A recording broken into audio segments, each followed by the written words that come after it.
জায়গা তোমাদেরকে নিয়ে যাওয়ার চেষ্টা করবো। আমরা চলি স্থানগুলি কিভাবে কি সাজানো আছে, এখানে হাতি। বন্ধুরা, আজকে তোমাদেরকে জয়িতা রাজবাড়ির প্রত্যেকটি কোলাহলী কার্যক্রম শুরু করতে পূজা মানে প্রাচীনকালে রাজবাড়ির কিছু অংশ কাউকে শাস্তিপ্রাপ্ত এর পুজো করতে এই জায়গাটিতে যতক্ষণ পর্যন্ত ধর্মের রাজমহলে। নতুন একটা ব্লগ ভিডিও নিয়ে চলে আসলাম বন্ধুরা। আজকের ব্লগ ভিডিওতে তোমাদেরকে দেখাবো রানী ইরাবতী যেইখানটায় নরবলি দিত সেই জায়গাটায় তোমাদেরকে নিয়ে যাওয়ার চেষ্টা করব। আমরা চলে এসেছি, তো আমাদের সাথে থাকো। দেখো না, রানী ইরাবতী এই জায়গাটায় নরবলি দিত। তো এইখানটার স্থানগুলি কিভাবে কি সাজানো আছে, এখানে হাতি, তারপর বিভিন্ন ঘোড়া, হাতি, এইগুলির চিত্র আর্ট করা আছে। তো আমাদের সাথে থেকো, চলো যাই।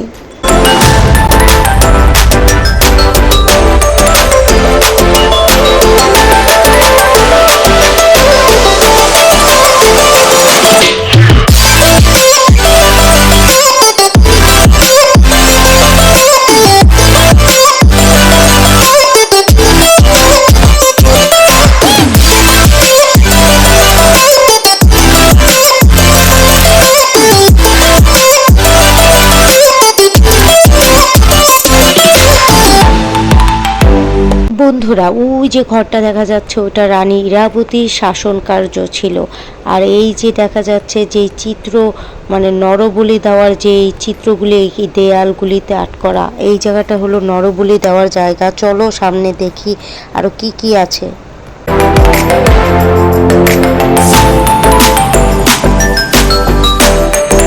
বন্ধুরা, আজকে তোমাদেরকে জয়িতা রাজবাড়ির প্রত্যেকটি কোণা সব কিছু তোমাদেরকে দেখাবো আর সব কিছু তোমাদেরকে বলবো কিভাবে রানী ইরাবতী মানে নরবলি দিত। যেসব লোকেরা বা যেসব প্রজারা যে খুবই অন্যায় করতো বা করতো, তারা শাস্তিপ্রাপ্ত থাকতো, তাদেরকে কিভাবে নরবলি দিত সেটাই তোমাদেরকে আমি দেখানোর চেষ্টা করব। আর সেই জায়গাটাই তোমাদেরকে নিব, কিভাবে যে নরবলির কার্যক্রম শুরু করতো, পূজা মানে করে তারপর কিভাবে কি করে এই প্রত্যেকটা জিনিস আমি তোমাদেরকে এই ব্লগে ফুটিয়ে তুলবো আর এই ব্লগে বলার চেষ্টা করব। ওই যে যেই ঘরটা দেখা যাচ্ছে ওইখানটায় নিয়ে তোমাদেরকে সব কিছু বলবো, তো আমাদের সাথে থাকো।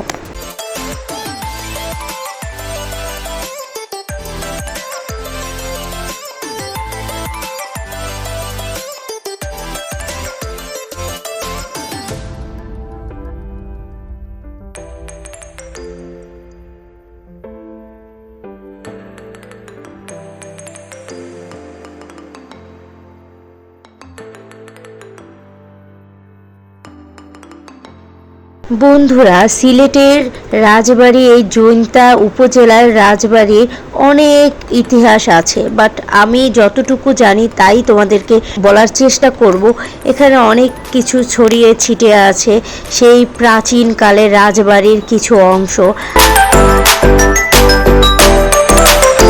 এই মন্দিরের নাম হলো মহাদেব মন্দির, আর এই মন্দিরটি তৈরি করেছিল রানী ইরাবতী নিজে। আর এই মন্দিরেই সে পুজো দিত, যখন নরবলির কাজ শুরু করার আগে এই মন্দিরে পুজো দিত। তারপরে যে আসনে বসতো, যখন আসনটায় বসা হতো তখন এই মন্দিরে একটা ঘন্টা বেজে উঠত। আর এই মন্দিরের পাশেই, প্রত্যেকটা মন্দিরের পাশেই একটা করে কুয়ো বা ইন্দেরা আছে। এই ইন্দেরা বা কুয়োর পানি দিয়েই কিন্তু পুজোর কাজ শুরু করা হতো, অন্য কোথাও থেকে কোনো পানি ব্যবহার করা হতো না। আর যখন রানী ইরাবতী সেই সম্পূর্ণ কাজ সেরে যখন যেত, তো এই জায়গাটায় নরবলি দেওয়া হতো। আর নরবলি কেউ ইচ্ছাকৃতভাবে এসে বলি হতো, আর কাউকে শাস্তিপ্রাপ্ত যেসব প্রজারা ছিল তাদেরকে নরবলি দেওয়া হতো।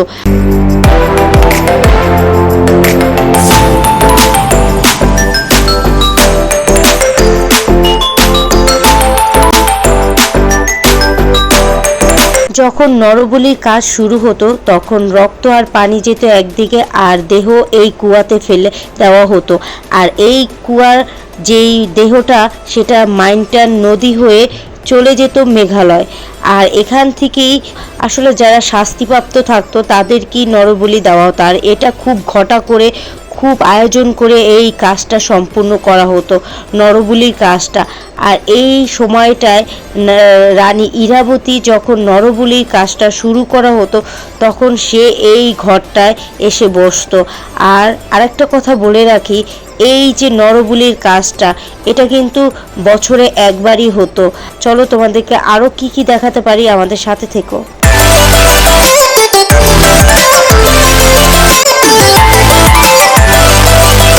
ব্রিটিশদের যেই বণি বা যে প্রজা ছিল সেই প্রজাকে ধরে এনে এই জায়গাটায় নরবলি দেওয়া হয়েছিল।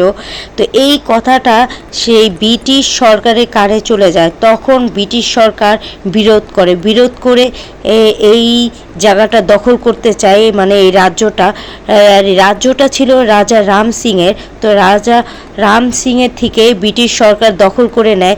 তখন 500 টাকা মাসিক বেতনে রাজা রাম সিংকে এই রাজ্যটা পরিচালনা করতে দেয় ব্রিটিশ সরকাররা। আর এই ঘরটা ছিল রানী ইরাবতীর রাজকার্য শাসন করত। আর এই ঘরটার ভিতরে একটা স্বর্ণের মূর্তি ছিল, আর এইখানটায় মূর্তিটা ছিল কালী মার মূর্তি স্বর্ণের। আর এই মূর্তিটা রাজা রাম সিং রানী ইরাবতীকে দেওয়া হয়েছিল। আর এই যে সেই জায়গাটা বসার জায়গাটা, এই বসার জায়গাটায় সেই রানী ইরাবতী আর কালীমার সেই স্বর্ণের মূর্তি, তার পাশে এই বসার স্থানটায় এক পাশে থাকতো কালী স্বর্ণের মূর্তি, আর এক পাশে থাকতো রানী ইরাবতী বসে সেই শাসন কার্য চালানো হতো। সে এই জায়গাটায় বসেই করতো। প্রথমে রানী যখন পুজো দিতে আসতেন, মানে নরবলি দিতে, কি এই গেট দিয়ে, কিন্তু প্রথমে এখানে না ঢুকে সে চলে যেত এইখানে সে ধর্মের পুজো করতো এই জায়গাটিতে। যতক্ষণ পর্যন্ত ধর্মের পুজোর কার্যক্রম না শেষ হতো ততক্ষণ পর্যন্ত রানী এখান থেকে যেতেন না।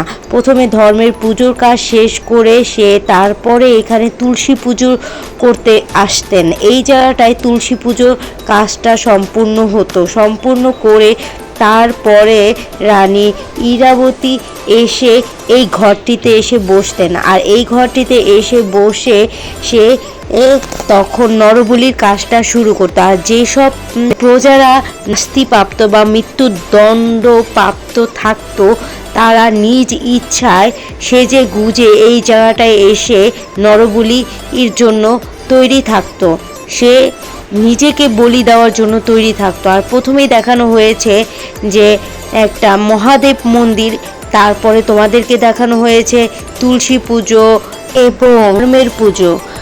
এগুলি কাজ শেষ করে তারপর রানী ইরাবতী সে এই জায়গাটা দিয়ে চলে যেতেন তার নিজের রাজমহলে। এটা অনেক বড় একটা প্রক্রিয়া, অনেক আয়োজন করে করা হয়। তো কেমন লেগেছে এই জায়গাটায়? আর রাজা রাম সিংয়ের যেই এলাকা, যেই রাজবাড়ি, যেই সুন্দর আগের যে প্রাচীন যে জিনিসগুলো আমি তোমাদেরকে দেখানোর চেষ্টা করেছি, কেমন লেগেছে অবশ্যই কমেন্টে জানাবে। আর অবশ্যই সাবস্ক্রাইব করে রাখবে, বেল আইকনটি টিপে রাখবে যাতে আমি কোনো ব্লগ ভিডিও দেওয়ার সাথে সাথে যাতে তোমাদের কাছে নোটিফিকেশন চলে যায়। তো ভালো থাকবে, আমাদের সাথে থাকবে। চলো দেখি আরও সামনে কি আছে।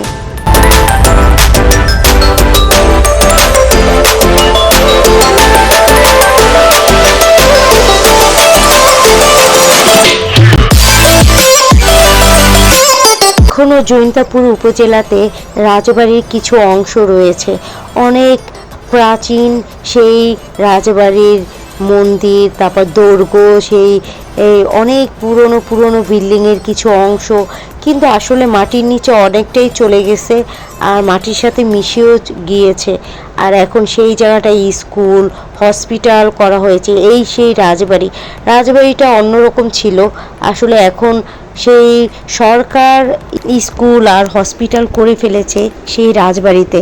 তো কেমন লেগেছে ব্লগ ভিডিও অবশ্যই আমাকে কমেন্টে জানাবে। আর যদি সিলেটে আসো অবশ্যই এই জৈন্তাপুর উপজেলাতে এসে জৈন্তা রানীর এই জায়গাটা তোমরা দেখতে পারো, কারণ এই জায়গাটা দেখার অনেক কিছুই আছে আর শেখারও অনেক কিছু আছে। তো ভালো থাকবে, পাশে থাকবে। চলো।